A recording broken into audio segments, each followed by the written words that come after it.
स्वागत सभी का आपके अपने यूट्यूब प्लेटफॉर्म दृष्ट एग्रीकल्चर पर।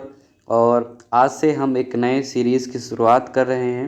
ठीक है, आज से इस सीरीज़ में आपको, जैसा कि आपके समक्ष आपको दिख भी रहा है, कि जो बुक है आपकी नेमराज सुंडा, जो कि बहुत ही अच्छी बुक मानी जाती है। ठीक है, ये कॉम्पिटिटिव एग्ज़ाम को लेकर के उसके दृष्टिगत से काफ़ी ज़्यादा महत्वपूर्ण है। ठीक है, तो जितने भी छात्र बीएससी एग्रीकल्चर के प्रवेश परीक्षाओं की दृष्टि से तैयारी करना चाहते हैं या कर रहे हैं, तो उनके लिए एक सीरीज़ आज से मैं स्टार्ट कर रहा हूँ। जितने भी आपकी ऑब्जेक्टिविटी जितनी भी है उससे रिलेटेड जो जो टॉपिक है एग्रीकल्चर के क्षेत्र में, ठीक है, उन सभी को ये कवर करेगा, तो उससे आपकी ऑब्जेक्टिविटी क्लियर होगी। तो आज से सीरीज़ ये पूरी स्टार्ट की जा रही है। ठीक है, आपको वीडियोस मिलेंगे, ठीक है, उसमें आपको ये टॉपिक कवर किए जाएंगे एग्रीकल्चर के जितने भी हैं। ठीक है, तो आज से स्टार्ट किया जा रहा है, तो ज़्यादा से ज़्यादा सभी लोग को शेयर करें अपने फ्रेंड्स में। ठीक है, और वीडियो अच्छे लगे तो कमेंट करके बताइए। ठीक है, अपना सुझाव दीजिए और अपना मतलब कि अपने दोस्तों में ज़्यादा से ज़्यादा शेयर करिए। ठीक है, जिससे कि मुझे मोटिवेशन मिलता रहे और मैं आपको इसी तरह इस बुक की सभी जितने भी जो टॉपिक हैं, जितने भी विषय हैं, ठीक है, उनको क्रमिक रूप से आपको करवाऊंगा। ठीक है, तो इतना ये आपके लिए। ठीक है, तो शेयर करिए ज़्यादा से ज़्यादा, जो आपका एक दायित्व बनता है, ठीक है, मेरे प्रति, और मेरा ये दायित्व बनता है कि मैं आपके लिए काम करूँ। ठीक है, तो चलिए, ये आपकी बुक है ए कम्पिटिटिव बुक ऑफ एग्रीकल्चर। ठीक है, तो जो कि इसके राइटर के हैं नेमराज सुंडा। ठीक है, काफ़ी अच्छी बुक मानी जाती है। ठीक है, कॉम्पिटिटिव एग्ज़ाम के लिए। ठीक है, तो चलिए आइए स्टार्ट करते हैं। ठीक है, सबसे पहले आज से बेसिक से स्टार्ट करेंगे, यानी कि हिस्ट्री से। सबसे पहले हम इस आज के इस लेक्चर में, ठीक है, देखेंगे कि जो मतलब कि भारतीय कृषि है या कृषि का इतिहास कहाँ से शुरू हुआ है। ठीक है, प्राचीन इतिहास एवं आधुनिक इतिहास के बारे में आज के इस वीडियो में चर्चा करेंगे कि कैसे कैसे कृषि की खेती स्टार्ट करना शुरू हुई, और जो पशुपालन है, ठीक है, उनका डोमेस्टिकेशन ऑफ एनिमल ये कैसे स्टार्ट हुआ। तो इन सभी पहलुओं पर इसमें हम चर्चा करेंगे। तो सबसे पहले जो आपका चैप्टर 1 है, ठीक है, ये जर्नल है सामान्य कृषि, जर्नल एग्रीकल्चर।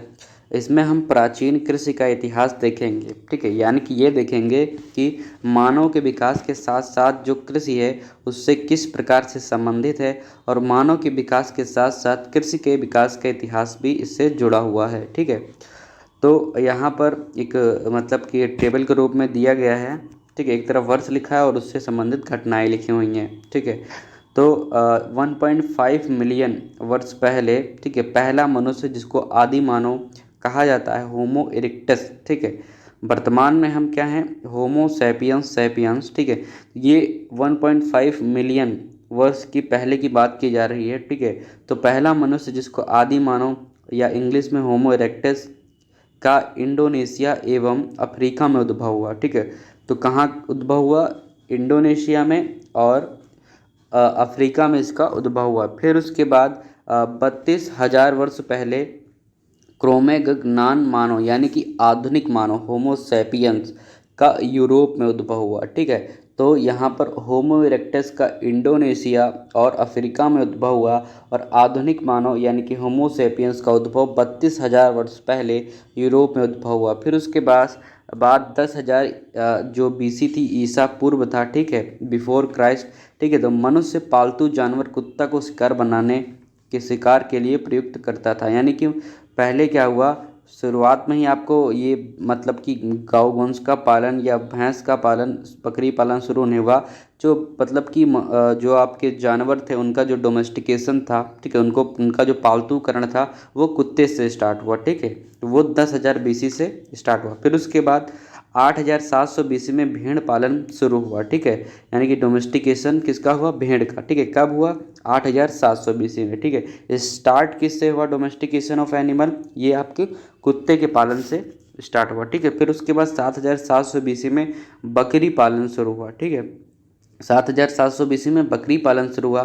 फिर उसके बाद आपका 7,500 बीसी में गेहूं एवं जौ की खेती शुरू हुई। ठीक है, सबसे पहले आपकी बीट एंड बार्ले की जो कल्टीवेशन शुरू हुई कब हुई, ये 7,500 बीसी में हुई। इससे पहले क्या हुआ था, जो मतलब कि बकरी पालन, ठीक है, या भेड़ पालन और या कुत्ते का पालन शुरू हुआ। ठीक है, तो 10,000 BC से इसका इतिहास एक टाइप से शुरू होता है, ठीक है। स्टार्टिंग में ही खेती करना शुरू नहीं हुआ था। तो 7500 BC में गेहूँ एवं जौ की खेती शुरू हुई। फिर उसके बाद 6000 BC में गौ पशुओं का पालन शुरू हुआ।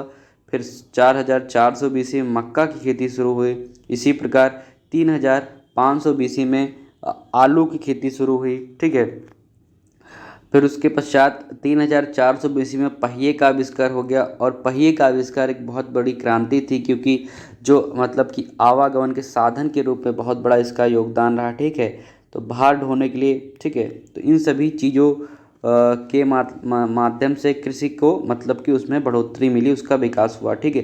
फिर उसके बाद 3200 BC में चना, सरसों एवं कपास की खेती शुरू हो गई, ठीक है। चना, सरसों एवं कपास की खेती 3200 BC में शुरू हुई। फिर उसके बाद 3000 BC में कांसा की धातु के औजार बनाने का काम शुरू हो गया। उसी के साथ साथ 2900, ठीक है, 2900 BC में हल का आविष्कार हुआ एवं सिंचित कृषि शुरू हो गई। तो आप देख रहे हैं एक क्रमवार मतलब कि धीरे धीरे क्या हुआ, कृषि के क्षेत्र में विकास और वृद्धि होती गई, ठीक है। क्यों? क्योंकि बहुत सी चीज़ों का क्या हुआ, यहाँ पर विकास हुआ, जैसे कि हल का विकास हो गया। फिर उसके बाद यहाँ पर पहिए का भी विकास हुआ, ठीक है। धीरे धीरे खेती भी यहाँ पर होने लगी। फिर जब हल का विकास हो गया तो सिंचित कृषि हो गई, ठीक है। यानी कि इरिगेटेड मतलब सिंचाई पर आधारित कृषि का विकास हुआ, उस पर कृषि शुरू हो गई। फिर 2700 BC में रेशम कीट का पालन शुरू हुआ चीन से, ठीक है।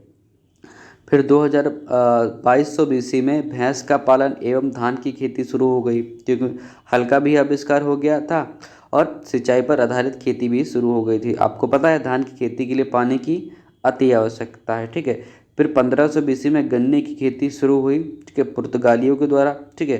तो गन्ने की खेती किसके द्वारा शुरू हुई? पुर्तगालियों के द्वारा। कब? 1500 BC में। फिर 1400 BC में लोहे का प्रयोग शुरू हुआ, और उसके बाद 16वीं शताब्दी में पुर्तगालियों द्वारा आलू, शकरकंद, मिर्च, टमाटर, पपीता, अनानास, अमरूद, मूंगफली, कपास, तंबाकू इत्यादि भारत में लाया गया। तो किसके द्वारा ये सब लाया गया? तंबाकू, कपास, मूंगफली, पपीता, टमाटर, मिर्च, शकरकंद, आलू, ये सब 16वीं शताब्दी में पुर्तगालियों के द्वारा भारत में इनको लाया गया। फिर उसके बाद 1845 में आयरलैंड में एक अकाल पड़ा, आलू में पछेती झुलसा बीमारी, यानी कि 1845 में, ठीक है, आयरलैंड में एक आयरिश फेमाइन के नाम से एक लेट ब्लाइट ऑफ पोटैटो, ठीक है, आलू का जो पछेती झुलसा रोग है, ठीक है, जो कि ये आपका अल्टरनेरिया सोलानाई के कारण होता है, नहीं सॉरी, फाइटोप्थोरा इन्फेस्टांस जो कि कवक है उसके द्वारा होता है, लेट ब्लाइट ऑफ पोटैटो, ठीक है। इससे बहुत अकाल पड़ा, ठीक है। लगभग 10 से 20 लाख लोग मारे भी, मृत्यु भी उनकी हो गई इसके कारण। और बहुत लोग क्या हुए, आयरलैंड से दूसरे यूरोपीय देशों में क्या हुए, मतलब कि वो माइग्रेट कर गए, मतलब कि वहाँ को छोड़ करके चले गए। तो ये एक प्राचीन कृषि का इतिहास था, ठीक है। अब आइए देखते हैं आधुनिक कृषि का इतिहास। तो अब देखते हैं आधुनिक कृषि का इतिहास, हिस्ट्री ऑफ मॉडर्न एग्रीकल्चर, ठीक है। तो यहाँ पर वही चीज़ लिखी हुई है, वर्ष और घटना। तो 1871 ईस्वी में, ठीक है, 1871 ईस्वी में, ठीक है, रेवेन्यू कृषि एवं कॉमर्स विभाग संयुक्त कृषि विभाग की स्थापना हुई, ठीक है। तो यहाँ पर संयुक्त कृषि विभाग की स्थापना 1871 में हुई, ठीक है। 1875 में भारतीय मौसम विभाग IEMD, ठीक, इंडियन मानसून डिपार्टमेंट की स्थापना पुणे यानी कि महाराष्ट्र में हुई, ठीक है। भारतीय मौसम विभाग की स्थापना 1875 में, ठीक है, पुणे महाराष्ट्र में हुई। फिर उसके बाद 1880 में अकाल आयोग, ठीक है, फेमाइन कमीशन का गठन हुआ, ठीक है। अकाल आयोग का गठन कब हुआ? 1880 में हुआ, ठीक है। फिर उसके बाद 1881 में कृषि एवं रेवेन्यू विभाग की अलग से स्थापना हुई। कृषि एवं रेवेन्यू विभाग की स्थापना 1881 में की गई। फिर उसके बाद 1882 में वेटरनरी कॉलेज की स्थापना लाहौर में की गई, ठीक है। जब क्या हुआ था, जब मतलब कि स्वतंत्रता की ये पहले की बात की जा रही है, ठीक है। तो 1882 में वेटरनरी कॉलेज की स्थापना लाहौर में की गई, जो कि प्रेजेंट टाइम में पाकिस्तान में है। फिर उसके बाद 1899 से लेकर के 1900 के बीच छप्पनिया ये आपकी अकाल पड़ा, ठीक है। तो ये विक्रम संवत 1956 में अगर बात की जाए, ठीक है। फिर उसके बाद 1900 में फॉरेस्ट रिसर्च इंस्टीट्यूट FRI की स्थापना देहरादून में स्थापित किया गया, इससे क्वेश्चन पूछा जाता है। ठीक है, फॉरेस्ट रिसर्च इंस्टीट्यूट, ठीक है, ये आपका देहरादून में है। ठीक है, फिर उसके बाद 1901 में प्रथम सिंचाई आयोग irrigation commission, first irrigation commission का गठन हुआ 1901 में। फिर उसके बाद 1901 से लेकर के 1905 में भारत में 5 जगह एग्रीकल्चर कॉलेजों की स्थापना हुई। कानपुर, ठीक है, पुणे, कानपुर जो कि चंद्रशेखर आज़ाद कृषि एवं प्रौद्योगिकी विश्वविद्यालय वर्तमान में इसका नाम है। फिर साबौर, नागपुर, लायरपुर एवं कोयम्बटूर। ठीक है, ये आपका जो लायरपुर है ये पाकिस्तान में चला गया है। ठीक है, कोयम्बटूर को मिलाकर 6 कॉलेजों की स्थापना 1901 से लेकर के 1905 तक ये हुई। फिर उसके बाद 1905 में भारतीय कृषि अनुसंधान संस्थान IARI, Indian agricultural research institute की स्थापना पूसा बिहार में हुई। ठीक है, 1905 में। फिर उसके बाद यहाँ पर लिखा है कि फिर एक ट्रेजिडी हुई, मतलब घटना हुई। ठीक है, तो इसको शिफ्ट कर दिया गया था दिल्ली में, वही यहाँ पर बात लिखी है कि IARI की स्थापना मूल रूप से पूसा बिहार में 1905 में एक अमेरिकी समाज सेवक मी हेनरी फिम्स के द्वारा किए गए ये आपके 30,000 पाउंड राशि के सहयोग से फिप्स प्रयोगशाला के रूप में की गई थी। मतलब कि अमेरिकी समाज सेवक ने किया था। इसकी स्थापना कहाँ पर? पूसा बिहार में। कब? 1905 में। और उसने इस पर $30,000 खर्च किए थे, पाउंड राशि को खर्च किया था। सन 1934 में पूसा बिहार में भूकंप के कारण IARI की इमारत ध्वस्त होने पर 1936 में IARI को पूसा रोड नई दिल्ली में स्थानांतरित कर दिया गया था। ठीक है, पूसा जो आपका बिहार में था तो उसमें क्या हुआ कि फिर मतलब कि अर्थक्वेक आया। ठीक है, भूकंप के कारण फिर उसको 1936 में ये दिल्ली में पूसा रोड नई दिल्ली में इसको स्थानांतरित कर दिया, जो कि वर्तमान में वहाँ पर है। ठीक है, फिर उसके बाद 1914 में डिस्ट्रक्टिव इंसेक्ट पेस्ट एक्ट लागू हुआ। ठीक है, ये आपका ये DIPA एक्ट बना कब? 1914 में। फिर उसके बाद 1920 में गुड़गांव प्रोजेक्ट ब्रायन द्वारा ये शुरू किया गया। ठीक है, फिर उसके बाद FL ब्रायन, ये था एक जो मतलब कि 1920 में गुड़गांव प्रोजेक्ट FL ब्रायन द्वारा शुरू किया गया। ये कम्युनिटी डेवलपमेंट प्रोग्राम था। ठीक है, यानी कि जो ग्रामीण जो परिवेश है उसका संयुक्त रूप से क्या हो, उसको संगीण विकास करने के लिए, ठीक है, ये शुरू किया गया था। ठीक है, ये स्वतंत्रता के पहले का था। ठीक है, फिर उसके बाद 1921 में शांति निकेतन, श्री निकेतन या प्रोजेक्ट ये रविंद्रनाथ टैगोर के द्वारा वेस्ट बंगाल में शुरू किया गया था। ये सब कम्युनिटी डेवलपमेंट प्रोग्राम थे। ठीक है, जो समितियां बनाई जा रही थी, ठीक है, ग्रामीण परिवेश के संगीण विकास के लिए। ठीक है, 1921 में सेवाग्राम प्रोजेक्ट महात्मा गांधी जी के द्वारा वर्धा में शुरू किया गया। 1921 में मारथंडन प्रोजेक्ट स्पेंसर हैच द्वारा शुरू किया गया। और 1921 में प्रथम भारतीय केंद्रीय कपास कमेटी ICCA की स्थापना हुई। ठीक है, तो ये आपके शांति निकेतन, गुड़ग्राम, सेवाग्राम, मारथंडम, ये सब आपके कम्युनिटी डेवलपमेंट प्रोग्राम हैं। ठीक है, जो कि स्वतंत्रता के पहले शुरू किए गए थे। ठीक है, 1921 में प्रथम भारतीय केंद्रीय कपास कमेटी की स्थापना हुई। फिर उसके बाद 1929 में भारतीय कृषि अनुसंधान परिषद की स्थापना हुई। ठीक है, सन 1926 में भारत में कृषि सुधार हेतु royal commission on agriculture RCA, royal commission on agriculture की स्थापना हुई। इस आयोग ने 1928 में अपनी रिपोर्ट प्रस्तुत की थी। इस आयोग की सिफारिश पर 16 जुलाई 1929 में ICR की स्थापना हुई। तो ICR की स्थापना रॉयल कमीशन ऑन एग्रीकल्चर के एक्ट से मतलब की हुई थी। ठीक है, तो ICR की स्थापना 16 जुलाई 1929 में हुई थी। ठीक है, चूँकि वर्तमान में आपका दिल्ली में है भारतीय कृषि अनुसंधान परिषद। फिर उसके बाद 1931 में भारतीय केंद्रीय लाख कमेटी ICLC, ठीक है, भारतीय Indian institute of centre lakh committee, ठीक है, इसकी स्थापना कब हुई? 1931 में। फिर 1937 में कृषि उत्पाद ग्रेडिंग एवं पैकिंग अधिनियम लागू हुआ। या 1986 से उत्पादों की गुणवत्ता हेतु एग मार्क के नाम से जाना जाता है। ठीक है, हर प्रोडक्ट पर एग मार्क होता है, तो इसका कृषि उत्पाद पर ग्रेडिंग और पैकिंग का ये जो नियम लागू हुआ, अधिनियम एक्ट जो लागू हुआ, ये 1986 में, ठीक है, उनके उत्पादों से लेकर के शुरू किया गया था। ठीक है, कब? ये 1937 में। ठीक है, आगे देखिए। अब देखिए यहाँ पर दिया है 1940 में इंडियन फार्मिंग जर्नल। ठीक है, ये क्या है? एक मैगजीन है। ठीक है, मंथली ICAR द्वारा ये शुरू की गई। फिर उसके बाद 1942 में खाद्य विभाग, डिपार्टमेंट ऑफ फूड का गठन हुआ। फिर उसके बाद 1942 में ग्रो मोर फूड अभियान, ठीक है, अभियान, ठीक है, GMF, ठीक है, ग्रो मोर फूड, ये अभियान शुरू किया गया। फिर 1943 में बंगाल में अकाल पड़ा। ठीक है, इसका ये था कि जो आपका धान में भूरी, ठीक है, भूरी पत्ती धब्बा रोग था, बैक्टीरियल लीफ ब्लाइट, ठीक है, किसका? राइस का, ठीक है, हेलमोन्थोस्पोरियम ओराइजी, ये कवक है, इसके द्वारा ये अकाल पड़ा था। अब इसको बंगाल फेमाइन के भी नाम से जानते हैं। ठीक है, 1943 में।